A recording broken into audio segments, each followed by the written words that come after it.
Happy Holi. मन गया भाई। कल होली था, अपन होली धूम से मनाए, मतलब होली को बिल्कुल इग्नोर नहीं किए। अरे ज़बरदस्त तरीके से पिछला 2 दिन, मतलब एक दिन होलिका दहन और दूसरे दिन होली उत्सव, रंग उत्सव। बोले तो क्या है, सबको हैप्पी होली भी बोल दिया, होली की हार्दिक शुभकामना भी बोल दिया, या तो फिर रंगोत्सव की बहुत बहुत शुभकामनाओं, सारा चीज़ हो गया। ये 2 दिन के भीतर सारा चीज़ कर दिया। लेकिन मैं यूट्यूब पे एक आचार्य जी का वीडियो देखता हूँ, तो उस वीडियो को देखने के बाद और उनकी बातें सुनने के बाद मैं अपने आप पे ये महसूस कर लिया कि पिछले 2 दिन में जो होली का दिन था, इन 2 दिनों में ऐसा कुछ भी नहीं किया जो उन्होंने अपने वीडियो में बताया। सबसे पहली बात, होली का मतलब विश तो करते क्या सबको। संस्कृत में एक वर्ड्स है हैप्पी होली के लिए, रंगोत्सव शुभाशया, ऐसा कुछ तो बोल नहीं पाया।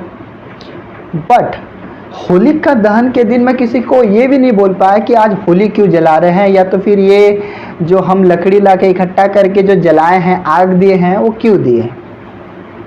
होलिका कौन थी नहीं पता। जस्ट उसके सेकंड ऑप्शन में अगले दिन भाई पीने खाना हो रहा है, नाच गान हो रहा है, एक दूसरे को होली के बहाने अतलंगी गंदगी जो अपनी विचारधारा है सब पनपा रहे हैं। लेकिन हमने तो ऐसा नहीं किया, बट हमें होली का मतलब तो पता रहना चाहिए था, और वो चीज़ भी नहीं पता है। तो आचार्य जी बताते हैं कि कोई भी कीमत देनी पड़ जाए और कितना भी ताकतवर हो झूठ, उसका साथ नहीं देना है। मेरे लिए सच ही सच है, सच ही बाप है, और सच से बड़ा कोई बाप नहीं होता। सोचो, क्योंकि उन्होंने जो चीज़ बोली है ना, वो क्या था, भक्त प्रहलाद और उनके पिताजी हिरण्यकश्यप, उनकी स्टोरी आज के डेट पे हमने तो सुनी भाई, और मैं इसलिए सुना हूँ क्योंकि मेरे घर में मेरे दादाजी थे महाअतलंगी, या तो फिर बोलूँ पीने खाने में माहिर व्यक्ति। एक समय में पूजा पाठ में चले गए, और उनके माध्यम से उन्होंने जो महाभारत रामायण अपने आप में कंठस्थ किया था, पढ़ा था उड़िया भाषा में, उन्होंने हमें आते जाते उठते बैठते एक एक कहानी, छोटे छोटे पात्र, कैरेक्टर वाइज हमको सुनाते गए।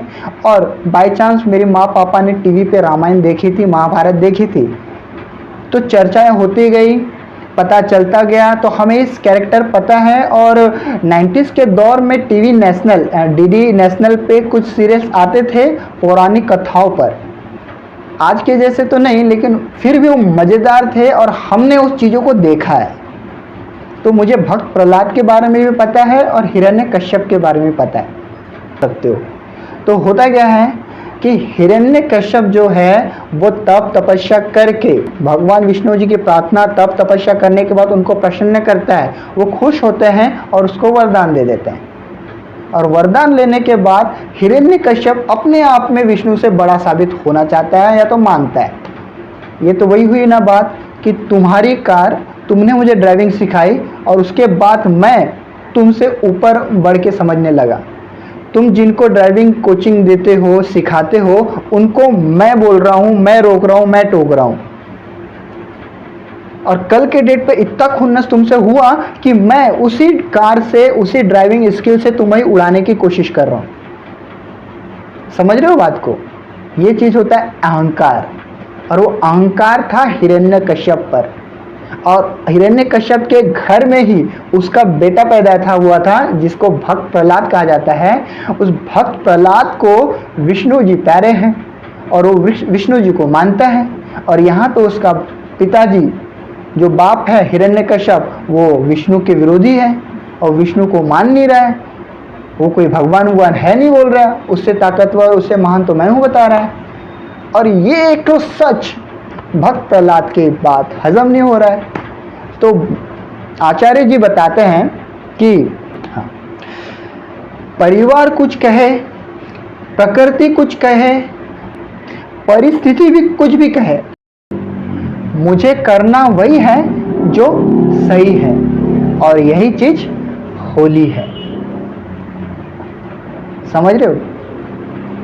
अब वो परिवार वाला बात आ गया, बाप बेटे में खुन्नस हो रहा है, लेकिन सच प्रहलाद को पता है कि हरि हरि हरि, हरि विष्णु भगवान विष्णु है, हरि विष्णु है भगवान विष्णु है। और ये चीज़ आज के डेट पे लोगों को क्यों नहीं पता है? पता है। और ये चीज़ हमारे, खासकर हमारे यूथ को ना, ये सारे चीज़ बंडल लगता है, मतलब ना ये सारे चीज़ों को ना हवे में लेते हैं, ऐसा कुछ नहीं है वैसा कुछ नहीं बोल के। क्यों पता है? नारद मुनि, हमारे फिल्मों में, टेलीविज़न कैरेक्टर में नारद मुनि को ऐसा बताया गया है कि वो बहुत बड़े चुगलखोर है, यहाँ वहाँ की बातें करते हैं, बट उनका कैरेक्टर ऐसा है कि भक्त प्रहलाद के गुरु है वो। अब भक्त प्रहलाद इतने महान, और उसको महान बनाने वाले उसके गुरु कौन? नारद मुनि। और नारद मुनि परम भक्त है नारायण के। वो नारायण नारायण नारायण करते करते जाप तो चलते रहता है उनका। अब भक्त प्रहलाद के गुरु का कैरेक्टर को हम फिल्मों में, टेलीविज़न के माध्यम से कैसा देखें, तो हम क्यों लेंगे इन बातों को सीरियसली? जब ऑलरेडी उन लोग मजाक बना के रखे हैं, वही छवि हमारे माइंड में आ चुकी है, तो हम कैसे सीरियसली इन चीज़ों को ले? भाई भक्त प्रहलाद का इतना बड़ा मोटो है, इतना बड़ा उनसे नॉलेज मिलता है, सीखने को मिलता है, प्रण त्याग, सच्चाई, भक्ति सब मिलता है, लेकिन हम ले क्यों? यूथ कहे जाते हैं भारत के, लेकिन संस्कार कहाँ से आए, संस्कृति कहाँ से आए, मान सम्मान कहाँ से आए? हम ये सब देखे ही नहीं। आरोही जी का एक हमने वाक्यान कभी सुना नहीं, प्रहलाद जी का कभी सुना नहीं, संत मुनि का सुना नहीं, तो फिर कैसे होगा?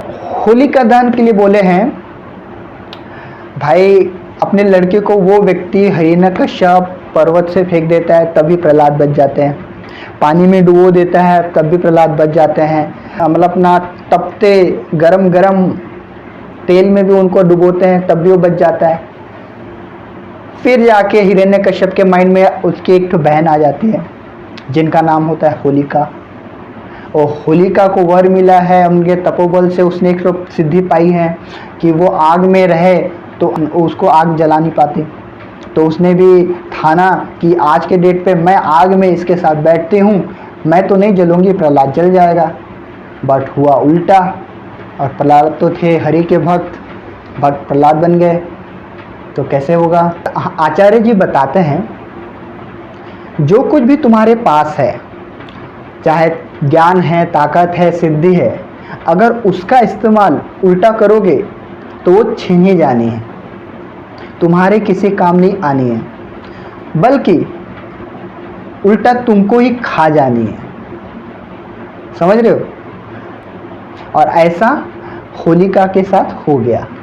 भक्त प्रहलाद तो जीवित रह गए, लेकिन जिस सिद्धि, जिस ताकत, जिस ज्ञान पे होलिका अपने आप पे अकड़ में थी कि उसको वो आग जला नहीं पाएगी, वही आग उसको जला दी, क्योंकि उसने उस चीज़ का दुरुपयोग किया, किसी को जलाना चाहा तो वो खुद जल गई। तो होलिका दहन उससे होता है। कहा कि होलिका दहन के समय में हम जो अलग से कुछ लकड़ियाँ बिन के जो लास्ट में फेंकते हैं ना, तब हम ये नहीं सोचते कि हमारे अंदर का अहंकार भी उस पर जल जाए, हमारे अंदर की सच्चाई जानने की जो क्षमता नहीं रही उसको हम वहाँ जला दे, अन्याय को हम जला दे, हमारे झूठ को जला दे, तब बलोबल जो हमारी नेगेटिविटी है उसको जला दे, ऐसा कुछ नहीं बोलते। Think about it, mind it.